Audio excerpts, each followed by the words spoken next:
Tucker Carlson is out at Fox News. The network saying in a statement, quote, "We thank him for his service to the network as a host and prior to that as a contributor." That was it. The surprise announcement coming just a week after Fox News settled a defamation lawsuit with Dominion Voting Systems for more than $750 million. That lawsuit revealed texts between Carlson and staffers where he said that he hated former President Trump despite saying other things on air. Text also showing him making disparaging comments about Fox executives. Joining us now on this is CNN senior media reporter Oliver Darcy and CNN political commentator Jonah Goldberg, who we should note left Fox News after being there for 12 years when Carlson said that January 6th was a false flag operation.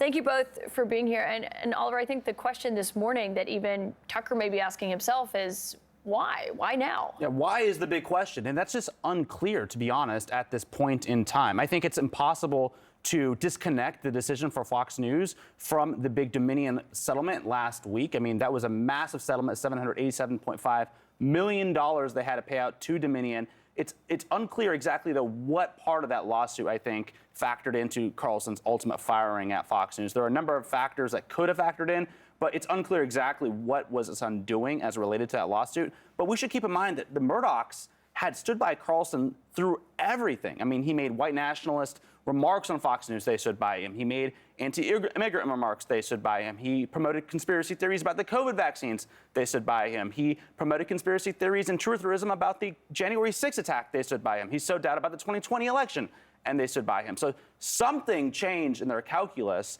and perhaps it was just that the risk versus the reward calculation had altered, and he was just costing them too much problems and not offering enough reward, and they just decided maybe to just wipe their hands clean. Yeah. Jonah, I mean, as someone who didn't stand by him, right? You've known him for 12 years. You were a contributor there to Fox News. I wonder what you think the final straw could have been. Yeah, just to be clear, I knew Tucker. I've known Tucker for 25 years. I mean, I knew him long before he went to Fox News. Yeah, and but regardless, look, I think Oliver's right. I think that it's still kind of opaque and murky about what, there's a reason why we call the last straw, because normally straws don't break camels' backs, right? But it's all the stuff prior to the straw that makes it the decisive factor. I do think that there's, the LA Times, where I write a column, apparently it's the Abby Grossberg tapes or the Abby Grossberg lawsuit. Something about that is a big part of the decision.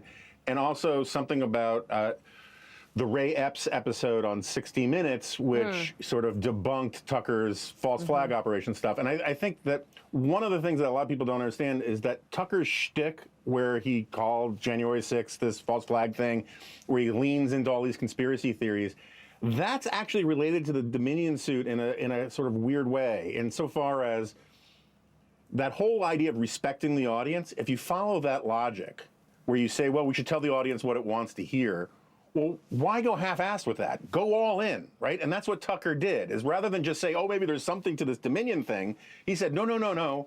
These deplorable people who stormed the Capitol, they're actually heroes and victims and martyrs. And he really force-fed and pandered to the audience what he thought it wanted to hear, not just this sort of half-measure, let's say Trump is got something going, maybe onto something with his Dominion stuff. He said, no.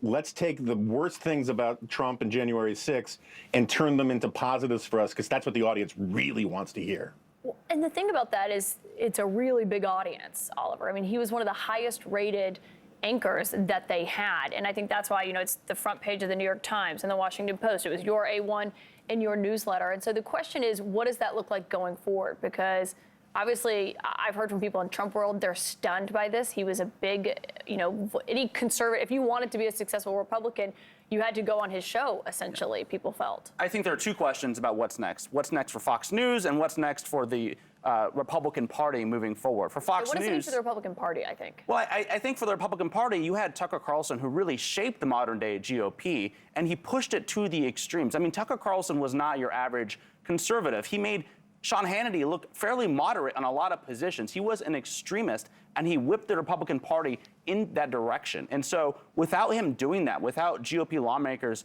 fearing that if they didn't say the right thing, that Tucker Carlson would go on his 8 p.m. primetime perch and lash out at them, I think that really, it doesn't. We don't know what's going to happen. I mean, I think this is going to change the GOP in some way, and I think for Fox News, they have some problems as well, potentially, if Tucker Carlson decides to go somewhere else. They were really worried after the 2020 election about losing an audience to the smaller competitors like Newsmax. If Tucker Carlson somehow turns up on one of those channels or does his own thing, it's not, I mean, it would not be, unheard of that a significant chunk of his audience could follow him. So I think those are the two things I'm watching right now. Jonah, as someone who's known Tucker for 25 years and worked at Fox for 12, no world in which this is the end of Tucker Carlson in the, in the public eye on some media platform, maybe his own. Yeah, I think it's a very real possibility. He goes full Joe Rogan, creates his own thing.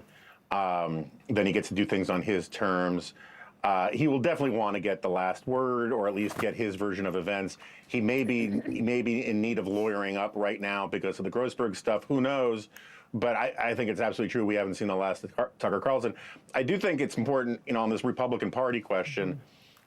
Recall that Ron DeSantis, one of the first missteps he had was he felt compelled to fill out Tucker Carlson's campaign questionnaire, and that's where he called, the Ukraine stuff a border dispute. None of these candidates, no GOP people are going to feel compelled to fill out whoever replaces Tucker, his questionnaire. Yeah, that's such a good point, Jonah, because it does show just the impact that he had. That what they did was they just reached out to all these candidates to ask for their position on Ukraine and then read them live on air, basically. A lot of them didn't do it. A major, and then they later retroactively did. A major moment for DeSantis there. We'll see what the impact of this looks like going forward. Jonah Goldberg, Oliver Darcy, thank you both.